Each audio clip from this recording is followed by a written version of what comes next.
గురూజీ చెన్నై నుంచి సాయిరామ్ కాలర్ లైన్లో ఉన్నారు, వారితో మాట్లాడదాం. హలో. హలో, నమస్కారం అండి సాయిరామ్ గారు. నమస్కారం అండి. నమస్కారం అండి. ఎవరి గురించి తెలుసుకోవాలనుకుంటున్నారు? నా గురించే అండి. తప్పకుండా అండి. మీ నక్షత్రం చెప్పండి. అశ్విని నక్షత్రం. సరేనండి, మాట్లాడండి గురూజీతో. నమస్కారం అండి.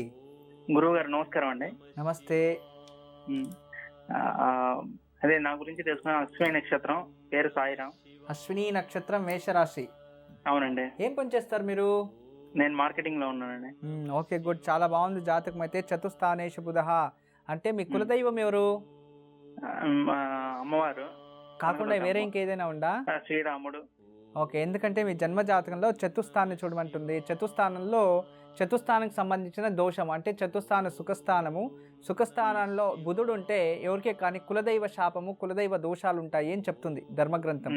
అందువల్ల మీకు కులదైవ సంబంధించిన ఏదో దోషం ఉంది. మీరు ఎన్నో కొడుకు మీ నాన్నగారికి? 2. సెకండా? అవునండి.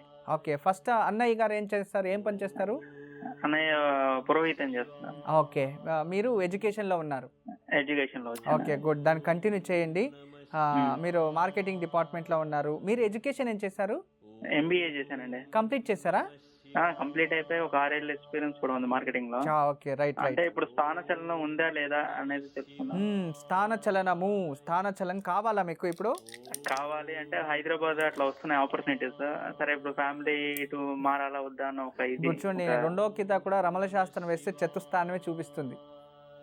అంటే మీ ప్రశ్న కరెక్ట్ గానే ఉంది. మీరు స్థాన చలనం చెయ్యొచ్చు, ప్రాబ్లం లేదు. ఎందుకంటే పంచమంలో గురువు ఉన్నాడు, గురుబలం చాలా బాగుంది. శని మాత్రం అష్టమంలో ఉన్నాడు, ప్రాబ్లం లేదు. అందువల్ల ఇప్పుడు మీరు ప్రయత్నించవచ్చు. కానీ మీ జీవితంలో మీ కష్టానికి తగినట్టుగా ప్రతిఫలం ఉండదు. మంచి పేరుంది, మంచి గుర్తింపు ఉంది. అవునండి. బట్ దానికి తగినట్టుగా బెనిఫిట్స్ లేదు. ఖచ్చితంగా అక్కడే ఉండిపోయారు. దానికోసం మీరు మీ ఇంటి దేవుడు లేదా మీ కులదైవం ఏదో ఉంది, అమ్మవారు. ఆ అమ్మవారు లేదంటే మహావిష్ణు సమ. ఇంతకు ముందు ఏం చెప్పారు మీరు? అమ్మవారి పేరు చెప్పండి. అమ్మవారు నాంచారమ్మ అని. నాంచాలమ్మ అది గ్రామ దేవత కదా? గ్రామ దేవత. అది కాకుండా వేరే ఇంకేదో ఉండాలే. రాముడిని కొలుస్తాం మేము. రాముడు శ్రీ వైష్ణవులు మీరు? వైదికులమే. వైదికులమే, కానీ రాముడు మా ఇంట్లో రామ పంచాయతీ ఉంది. రాముడు పంచాయతీ చేయండి, మంచిది. ఇది కాకుండా అమ్మవారు ఏదో ఒకటి ఉంది, దాన్ని ప్రయత్నించండి అయినంత వరకు. అంతకుమించి మేజర్ ప్రాబ్లం అయితే లేదు. ఎక్కువ మీరు మీ జీవితంలో దుర్గామాతని ఎంత మీరు ప్రార్థిస్తారో లైఫ్లో అంత పైకి వస్తారు. సరే. దుర్గామాత, మళ్ళీ సుబ్రహ్మణ్య స్వామిని. సరే. ఎందుకంటే రాహు మంచి స్థానంలో ఉన్నాడు, మీకు యోగం ఇస్తున్నాడు. రాహు మంచిగా ఉంది, అందుకే పేరు, ప్రతిష్ట, గుర్తింపు అన్నీ ఉన్నాయి, బట్ రిజల్ట్ లేదు. అలా ఉంటుంది. దాని మీరు దుర్గాదేవిని, రాహుని ఎక్కువ పూజించుకుంటే జీవితంలో పైకి వస్తారు. నేను కొన్ని పరిహారాలు చెప్తాను, అది చేస్తూ ఉండండి. మీకు మంగళవారం అనుకూలమైతే ఎక్కడైనా దేవి దేవాలయంలో నిమ్మ పండు మాల ఉదయాన్నే తీసుకెళ్ళి ఇచ్చండి అమ్మవారికి అలంకారానికి. అలా ఒక 16 వారాలు ఇచ్చుకోండి. మళ్ళీ శనివారం రోజు గోమాతకి మీ చేతుల నుండి ఏదైనా తినబెట్టండి. ప్రతిరోజు ఉదయం లేవగానే స్నానం చేసి హనుమాన్ చాలీస్ పఠిస్తూ వస్తే మీకు అష్టమ శని దోషం తగ్గుతూ వస్తుంది. గురువు చాలా బాగున్నాడు, ప్రాబ్లం లేదు. ఇంతే చాలు, వేరే ఇంకేం అవసరం లేదు. ఇప్పుడు మీరు ప్రయత్నించండి. ఫిబ్రవరి ఆ టైంలో మంచి పొజిషన్లో ఉంటారు. స్థాన పల్లటం ఉంది, మీరు ప్రయత్నించవచ్చు, మంచిదే అవుతుంది. సాయిరామ్ గారు విన్నారు కదా, గురూజీ చెప్పిన పాటించండి, తప్పకుండా శుభం జరుగుతుంది. గురూజీ కలియుగం గురించి తెలియజేస్తా అన్నారు.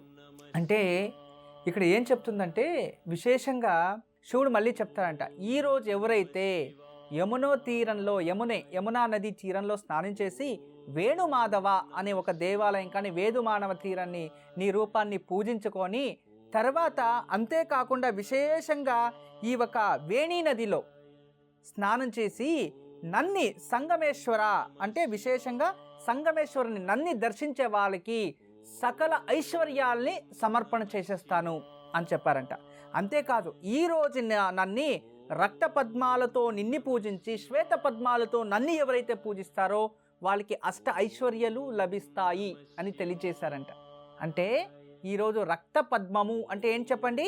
ఎర్ర కమల పుష్పము. మీరు చూస్తున్నారు కదా ఎర్ర కమల పుష్పము, అది ఎర్ర కమల పుష్పం.